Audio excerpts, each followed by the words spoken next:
10 वर्ष ହେଲା ମରିକି ପଡ଼ିଛନ୍ତି ଅମିର। ରକ୍ତ ମାଂସର ନା ଗନ୍ଧ ନାହିଁ, କେବଳ କଙ୍କାଳ ଦିଶୁଛି। ହାତ ଆଙ୍ଗୁଠିରେ ରହିଛି ମୁଦି। ମରିବା ପୂର୍ବରୁ ଆସିଥିଲା 84 ମିସ୍ କଲ୍।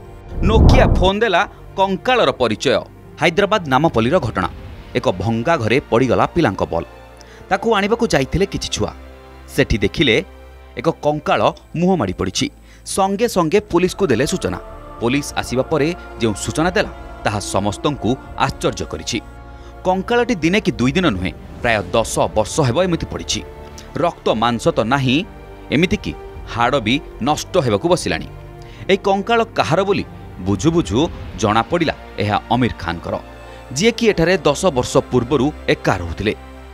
कंकाळ पाखरे पड़िथिला एक पुरुणा नोकिया फोन, जहार बैटेरी संपूर्ण डेड होई सारिथिला।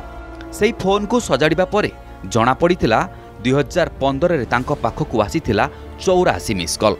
जेउठु कंकाळ मिलिछि सेई घर मुनीर खानकर। मुनीरकर 10 जण पिला थिले। तृतीय पुअर ना हेउछि अमीर। से एठारे एकाकी रहुथिले। तांको बयस 50 हेबो। से एका रहुथिले ओ तांको मानसिक अवस्था आदौ भल नथिला। तांकर एहा स्वाभाविक मृत्यु बोली पुलिस आशंका करिछि। सबुठारु आश्चर्यकर कथा हेउछि से एठारे एकाकी रहुथिले हें तांको विषय केही खबर नेबाकू चेष्टा करिनथिले बोली कहिचंती एसीपी किशन कुमार।